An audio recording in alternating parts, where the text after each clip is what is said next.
Sommaire de ce 13h, corruption, xénophobie et immigration clandestine, des mots qui mettent à mal le continent africain. Il en a été question lors du 25e sommet de l'Union africaine. Le président ivoirien Alassane Ouattara y a pris part comme une cinquantaine d'autres chefs d'État. Les cadres de Kanaolo, village de la sous-préfecture de Niakaramadougou, bannissent l'excision de leur localité. Ils mènent une campagne d'information et de sensibilisation des populations afin de mettre définitivement fin à la pratique. La Nuit des créateurs, la 10e édition de Afrique Fashion Show, a réuni des créateurs de plusieurs pays africains. Le public présent a voyagé à travers des créations très colorées Made in Africa. Bonjour et bienvenue à vous dans le 13h sur RTI 1. Le 25e sommet de l'Union africaine s'est ouvert en Afrique du Sud hier dimanche. Une cinquantaine de chefs d'État y prennent part, dont le président Alassane Ouattara, qui a quitté Johannesburg pour Paris où il doit rencontrer le président François Hollande.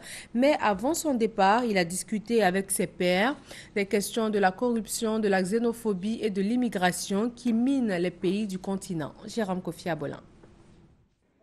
Ce dimanche 14 juin 2015, avant-dernière journée du 25e sommet de l'Union africaine à Johannesburg en Afrique du Sud. C'est après avoir participé donc aux travaux marquant cette journée que le président Alassane Ouattara, à bord de son avion, a pris aux environs de 15 heures la direction de Paris où il doit rencontrer mardi le président français François Hollande. Ces travaux qui d'ailleurs se sont déroulés sans la présence de la presse parce qu'à huis clos. Mais pour tenir compte de l'ordre du jour, les chefs d'État et de gouvernement de l'Union africaine ont pendant environ 4 heures d'horloge planché sur plusieurs sujets, notamment la question de la migration. Et à ce problème, tous auraient convenu que l'une des solutions demeure la création d'emplois des jeunes, comme l'a souligné le président Alassane Ouattara lors du 23e forum du MAEP en marge du sommet de l'UEA. Mais avant tout cela, le chef de l'État ivoirien a eu le temps de recevoir le Premier ministre du Faso, qui a retenu les relations bilatérales comme point essentiel de cet entretien. Je suis venu rendre une visite de courtoisie au président Alassane Ouattara, qui est bien sûr un aîné, chef de l'État de la Côte d'Ivoire, le pays qui a le plus de relations de fraternité et d'amitié avec le Burkina Faso. Et ensemble, nous avons pu faire le tour de notre coopération. Nous avons échangé sur des questions politiques, bien sûr, mais aussi sur des questions économiques. Vous savez que nos deux pays ont des relations très anciennes et nous avons le devoir, en tant que responsables, de veiller à ce que ces relations-là puissent se maintenir, voire se consolider. Et c'est à cela que nous travaillons. Le président Alassane Ouattara a saisi l'occasion pour réagir à une préoccupation d'un journaliste burkinabé sur la présence en Côte d'Ivoire de l'ancien président du Faso, Blaise Compaoré. Pour lui, cette présence ne peut pas être une excuse pour la Côte d'Ivoire de s'immiscer dans la vie politique du Burkina. Ce n'est pas parce que le président Compaoré est en Côte d'Ivoire que nous sommes attachés à la participation de son parti ou de parti dont il a été le président aux prochaines élections. Au niveau de la CEDEAO, nous avons indiqué que c'était important d'avoir des élections inclusives et que l'expérience a montré que l'exclusion pose toujours des difficultés. Nous avons pris certains cas, le cas de la Côte d'Ivoire. L'exclusion du président Bédié et de moi-même a amené ce que tout le monde sait. Prenez le cas de la Libye, l'exclusion du groupe Kadhafi a apporté beaucoup de difficultés à ce pays. C'est parce que nous aimons le Burkina et les Burkinabés. Nous sommes liés. Ce sont des peuples frères. Si les choses vont bien au Burkina, c'est bon pour la Côte d'Ivoire et vice-versa. Donc nous souhaitons des élections apaisées. C'est tout ce que nous voulons. Nous n'avons pas à nous immiscer dans la politique intérieure du Burkina. Il se trouve que le nouveau code électoral a été voté le 7 avril 2015 et à 4 mois de la présidentielle, visiblement, sur le plan législatif, plus rien ne peut être fait. Non, je ne vais pas rentrer dans ce débat. J'ai clarifié la position de la Côte d'Ivoire. C'est important de le faire pour que nous soyons sur la même longueur d'onde nous ne pouvons pas interférer dans le processus électoral au Burkina Faso. Ce serait prétentieux de la part de la Côte d'Ivoire et du président de Côte d'Ivoire. Et le président Alassane Ouattara de terminer en indiquant qu'au regard des liens fraternels historiques entre la Côte d'Ivoire et le Burkina, les deux pays n'ont d'intérêt que de continuer à œuvrer ensemble pour la paix et la cohésion. Le directeur du Comité international des Jeux de la francophonie fait le point de sa mission d'évaluation sur les préparatifs de la 8e édition des Jeux. Il est allé voir le Premier ministre Daniel Cablon-Duncan, à qui il s'est dit satisfait de l'avancement des préparatifs. Michel Digré. Dans 2 ans, Abidjan accueillera la 8e édition des Jeux de la francophonie. 4000 jeunes issus de 80 pays compétiront dans une dizaine de disciplines sportives et dans plusieurs autres domaines culturels. Les préparatifs de ce rendez-vous international avancent bien, c'est du moins l'avis du directeur du Comité international des Jeux de la francophonie qui achève une mission de 2 semaines sur les bords de la lagune Ébrie. Il a fait le point de cette évaluation au Premier ministre Daniel Cablon-Duncan. Nous repartons très satisfaits par rapport donc à l'état des préparatifs. Sur tous les secteurs organisationnels, les différents éléments se mettent en place. Le projet a bien pris forme. Aujourd'hui, nous sommes en train d'aller dans la dimension qualitative des Jeux. Et aujourd'hui, en tout cas, nous sommes très satisfaits. Son Excellence, le Premier ministre, nous a reçus, nous lui avons fait le point. Particulièrement sur l'implication des différentes autorités, les ministères, le comité national, le district. Nous avons senti une très grande implication. Et tout ceci augure en tout cas d'un événementiel qui sera une grande réussite. La demande est de plus en plus forte pour des terrains industriels et pour y répondre, le ministère de l'Industrie et des Mines initie une étude d'occupation des parcelles de la zone industrielle de Yopougon. Tous les occupants et leurs activités vont être identifiés pour une occupation optimale du site. Juliette Ouéa. Plus de 200 entreprises sont installées dans la zone industrielle de Yopougon. Et pour accroître leurs activités, ces opérateurs économiques veulent acquérir plus d'espace, d'où la forte demande de terrains industriels.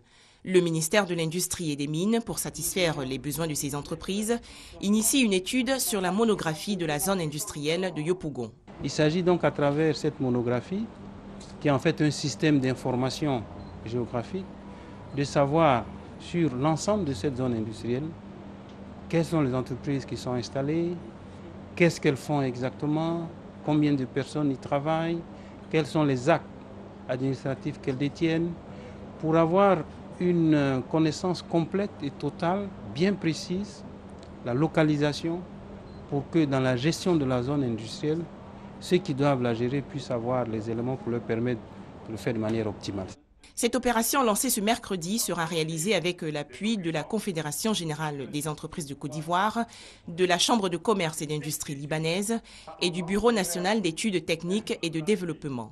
Plus de 100 millions de francs CFA alloués au projet qui va s'étendre sur 3 mois. Nous aspirons à avoir des zones industrielles modernes qui répondent aux critères de zones industrielles dans les pays développés, dans les pays émergents, parce que nous tendons vers l'émergence. Nos membres sont très implantés au niveau de la zone de Yopougon. Donc nous allons les sensibiliser pour qu'ils puissent répondre à toutes les questions et favoriser cette étude-là. Après l'étape de Yopougon, le ministère de l'Industrie et des Mines va également initier une étude d'occupation des parcelles des zones industrielles de Koumassi et Vridi. Le port de San Pedro a réceptionné 22 000 tonnes de ciment en vue de relancer plusieurs chantiers dans la région. La Côte d'Ivoire connaît en ce moment une pénurie en ciment et pour y faire face, le gouvernement a autorisé l'importation de ce produit essentiel dans la réalisation des chantiers et projets de développement du pays. C'est un reportage de Mamadou Kouassi. Réhabilitation de la voirie à San Pedro, construction du barrage de Soubré. Projets immobiliers dans le district du Bassa-Sandra. Des projets ralentis par la pénurie de ciment en Côte d'Ivoire. Pour faire face à cette situation, le gouvernement ivoirien a pris des dispositions, dont l'importation du ciment. C'est dans ces cadres que le port autonome de San Pedro enregistre l'arrivée dans ses eaux du navire Watsfall Larsen. À son bord, 22 000 tonnes de ciment. Une véritable satisfaction pour les autorités portuaires, engagées à faciliter les démarches. C'est heureux, en tout cas pour l'ensemble de nos industries. C'est heureux pour tous les chantiers qui sont actuellement en cours.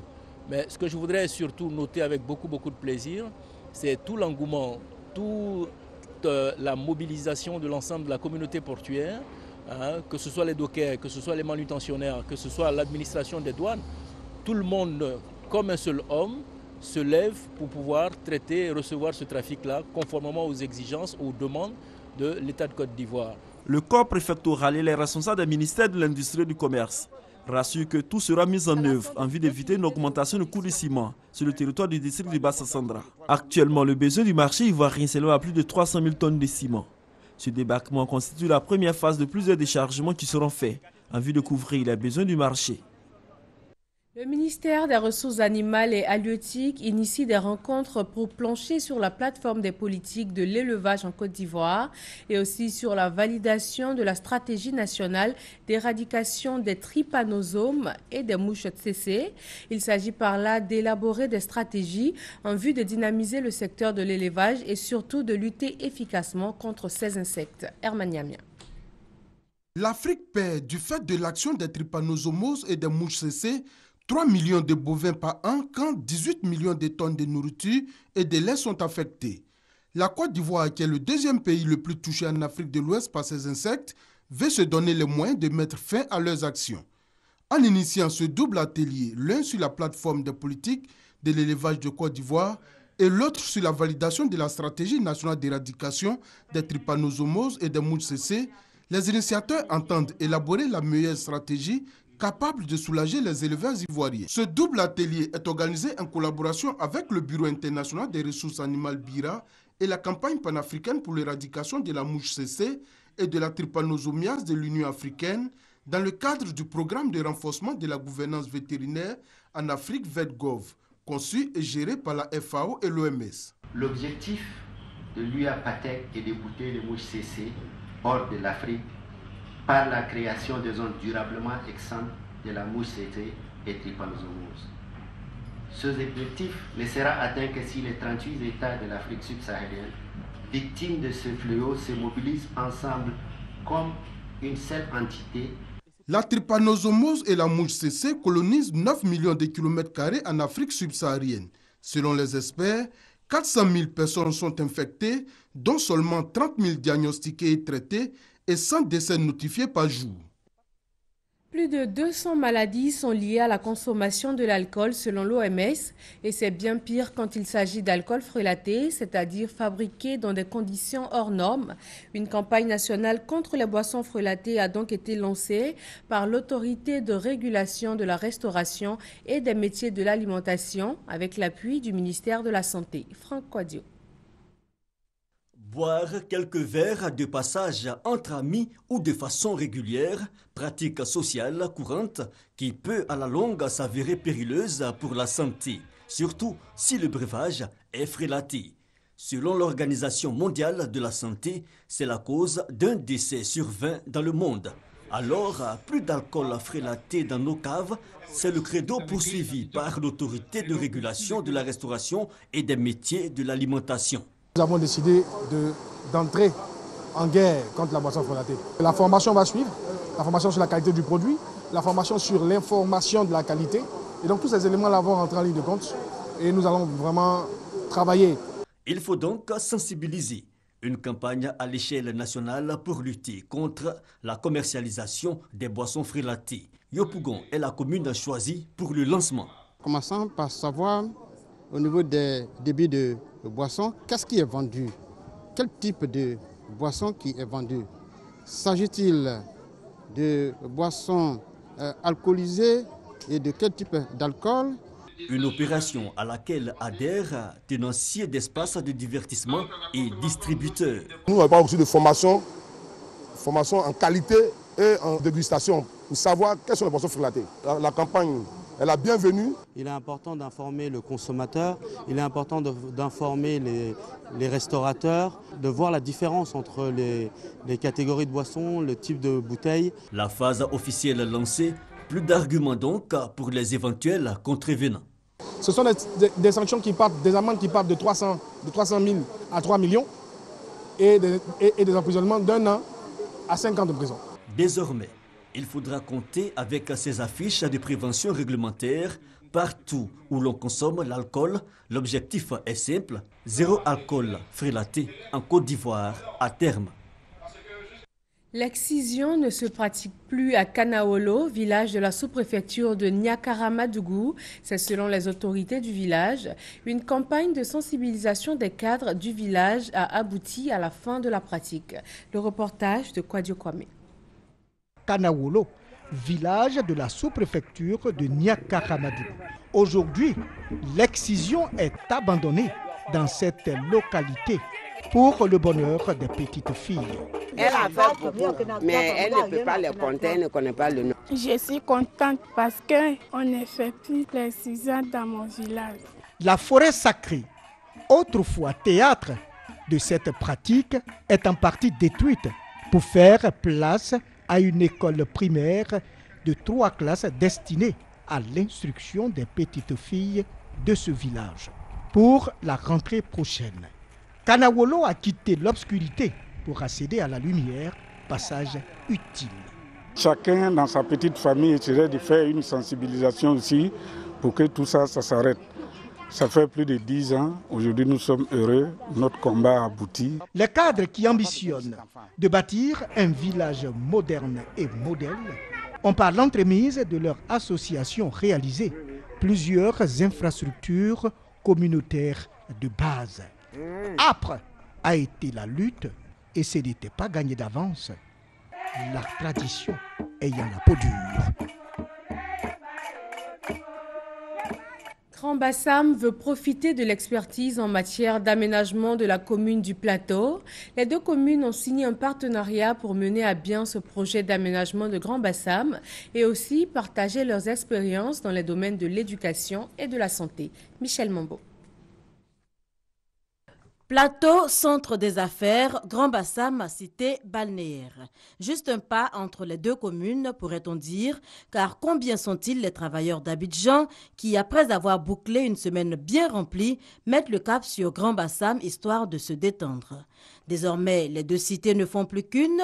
Les maires Akossi Benjo du Plateau et Philippe Ezalé de Grand Bassam ont décidé d'unir leurs expériences en matière de développement pour le bonheur de leur population. D'où la signature de partenariat entre les deux parties dans le domaine de l'éducation, de la culture, de la santé et de l'environnement. La circulation des idées et la liberté de création sont au cœur des valeurs portées par le Plateau et son conseil. Donc, décider de mutualiser nos efforts ou bien soutenir nos progrès économiques, sociaux et culturels de notre volonté commune à œuvrer pour le bien-être de nos populations respectives. Pour nous, un partenariat est une plateforme donnée et de recevoir. La commune du Plateau a des similitudes avec la commune de Bassam. Et que nous pouvons ensemble mutualiser nos efforts par rapport au développement de ces similitudes. Un partenariat gagnant-gagnant qui démarre avec la remise par la mairie du Plateau de 50 bacs à ordures de 360 litres chacun et d'un tricycle pour le ramassage des ordures ménagères de la commune de Grand Bassam. La municipalité de Kouambala, dans la région du Tchologo, a désormais un nouveau siège. L'édifice d'un coût de 45 millions de nos francs vient du programme présidentiel d'urgence PPU. Kader Sagodego. La région du Tchologo penche pour un développement durable et harmonieux. Après le plan stratégique de développement élaboré en 2014, c'est un programme local de développement rural, PLDR, qui a été élaboré cette année. Il est une sorte de guide à l'effet de transformer les potentialités rurales en source de développement. Une vision du Conseil régional du Tchologo sur laquelle le Bureau national d'études techniques et de développement BNET a travaillé.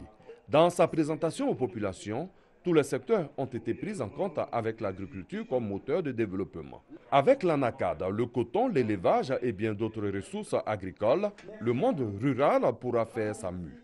Ce programme, le Conseil régional du Tchologo et son président comptent le mener pour le bien des populations. Par un œil exercé, une bonne lecture et une appréhension des enjeux du millénaire, le Conseil régional ne s'est pas embarrassé pour concevoir ces deux instruments modernes de développement endogène en vue d'anticiper le futur et maîtriser le présent avec un optimisme et sérénité. L'ouverture prochaine du port sec de Fek-Sédougou constituera un maillon fort pour le programme local de développement rural de la région du Tchologo. 80 agents issus de 40 structures publiques apprennent à maîtriser l'outil informatique. La Société nationale de développement informatique qui dispense la formation entend lutter contre l'analphabétisme en informatique. Kader Segodego. La modernisation totale de l'administration publique ivoirienne est une réalité. La quasi-totalité des services dispose d'outils informatiques. L'usage de ce matériel n'est pas aisé pour bon nombre de fonctionnaires. À cet effet, la Société nationale de développement informatique, SNDI, parcourt le pays avec comme objectif majeur le renforcement des capacités des agents et fonctionnaires de l'État. Après les communes d'Abidjan et le district de Yamoussoukro, c'est Korogo, la capitale de la région du Poro, qui accueille l'équipe de la SNDI. Comme nous le savons, l'on peut investir pour acquérir et déployer les meilleurs outils au système informatique dans toutes les composantes de l'administration. Mais si les utilisateurs ne sont pas formés de façon adéquate pour utiliser ces systèmes informatiques correctement dans la conduite de leurs activités quotidiennes, ces investissements, vous convenez avec moi, seront perdus. 80 agents venus de 40 structures publiques de la région du Poro, une fois formés, serviront de relais auprès de l'ensemble de leurs collègues qui souffrent de l'analphabétisme informatique. Le mouvement républicain des personnes en situation de handicap de Côte d'Ivoire veut changer positivement l'image des personnes handicapées. Il s'agit de leur permettre de prendre une part active à la construction de la Côte d'Ivoire émergente. Moussa Koulibaly, Hamza Diaby. Avec une population estimée à environ 2 500 000 âmes en âge de voter, les personnes en situation de handicap de Côte d'Ivoire constituent un potentiel électoral non négligeable. Lors de la conférence organisée mercredi dernier à l'hôtel du district d'Abidjan par le MRPHCI, le mouvement républicain des personnes en situation de handicap, Pascal Néné-Jean a expliqué que ces personnes sont souvent en marge de la gestion du pouvoir public. On remarque que lors des différentes campagnes électorales, les états-majors cotisent activement les groupes de femmes, de jeunes, d'enseignants et ignorent royalement la communauté des personnes en situation de handicap. Malgré ces difficultés, le conférencier a quand même reconnu une nette amélioration de la situation depuis l'arrivée au pouvoir du président Alassane Ouattara. L'augmentation de la subvention et surtout le recrutement dérogatoire de 300 personnes handicapées avec la promesse de perpétuer l'opération chaque année. Pour la pérennisation des bonnes actions du chef de l'État à leur endroit, Pascal Néné-Jean a réaffirmé le soutien du mouvement MRPHCI à la candidature d'Alassane Ouattara à la présidentielle d'octobre prochain. Le mouvement républicain des personnes en situation de handicap est une organisation de la société civile qui a vu le jour en mai dernier. Il affiche déjà pleinement son attachement aux valeurs républicaines. Les femmes Jimini Djamala s'unissent pour lutter contre la pauvreté dans le handball.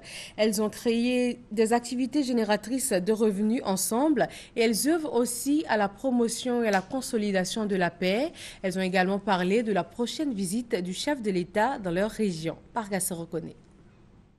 Développer le département de Dabakala, mais surtout lutter contre la pauvreté dans la région du handball. Entre autres objectifs de la coopérative des femmes productrices de vivriers Yedidja du département de Dabakala. La présidente de cette coopérative, Koulibaly Naridjata, a exhorté les femmes de la région du handball à s'unir et à être plus solidaires en vue d'amorcer le développement de la région. La coopérative, c'est pour aider les femmes à se prendre en charge. Mais comment faire pour se prendre en charge? Il faut leur permettre d'augmenter les différents fonds de commerce afin d'avoir beaucoup de revenus, c'est-à-dire beaucoup de bénéfices sur ce qu'elles font. Heureux, Le parrain de cette cérémonie, l'honorable Aboubakari Koulibaly, a salué les efforts des femmes productrices de vivriers Yedjidja du département de Dabakala. Il a par ailleurs invité les filles et les fils du département de Dabakala à se mobiliser en vue de réserver au président de la République, Alassane Ouattara, un accueil chaleureux au cours de sa prochaine visite dans la région du Hambol. Le Djimini et le Djamala est en ébullition en ce moment depuis l'annonce de l'arrivée du président de la République. Nous dirigeons le comité d'organisation avec le soutien et l'appui de tous les élus et cadres de ce département. Et je pense que c'est une information de taille, une information qui réjouit l'ensemble de nos populations. Tout le monde est mobilisé pour faire de cette visite une réussite. Cette fête à l'honneur des femmes du Hambol a bénéficié du soutien des élus et cadres de la région et a vu la participation du député d'Abobo, l'honorable Karamoko Yayoro, venu témoigner son soutien au peuple Djimini Djamala. Le ministère de la Culture et de la Francophonie veut utiliser les alliances interethniques pour renforcer la cohésion sociale et l'unité nationale en Côte d'Ivoire. Des panels ont été initiés pour la promotion de ces valeurs culturelles. Le reportage de Soro Corona est commenté par Charles Tatou. Pacte de non-agression signé entre les ancêtres des différentes ethnies du pays. Les alliances interethniques en Côte d'Ivoire ou Tokbé évitent aux communautés de sombrer dans les violences de grande envergure. De même, elles préconisent les règlements pacifiques à tous les différends et transforment les malentendus en histoire-rette. Ces pactes séculaires, le ministère de la Culture et de la Francophonie veut les mettre à profit pour renforcer la cohésion sociale et l'unité nationale. Ce panel répond donc à la préoccupation du ministre Maurice Kwaku Bandama. Thème central de cette causerie débat, les alliances interethniques à l'épreuve des mutations sociales et économiques. Comment s'inspirer du passé pour créer une société de tolérance et de paix? Pour les panélistes, au-delà de la parenté en plaisanterie, les alliances interethniques est une science en faveur de la prévention et la résolution des conflits. Pour toute société qui veut vivre en paix, doit tout faire pour ne pas perdre les valeurs culturelles des parents. Ce que nos parents avaient comme valeurs culturelles, ça doit soutenir tout ce que nous avons sur terre ici. Et ça va faire que, même les conflits qui arrivent maintenant, les alliances interethniques peuvent être des freins à ces conflits. Cependant, force est de constater que ces valeurs culturelles tendent à disparaître au profit du modernisme.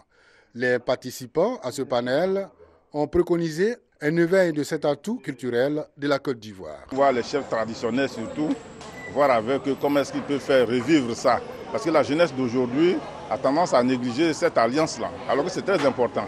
Les peuples de Côte d'Ivoire qui pratiquent ces alliances interethniques sont, entre autres, les Sonofo avec les Yakouba, Koyaka, Lobi, Gouro, Maouka, Koulango. Les peuples Atié, Abé, Mbato, Kroumen, Bakoué sont les alliés des Dida. Les Baoulés avec les Ando et Agni. Les Gouro avec les Peuls, Yakouba, Sonofo, Tagbana, Djamala et Djimini. Aujourd'hui, de nombreuses initiatives sont prises, ça et là, dans le sens de la réactivation de ces habitudes.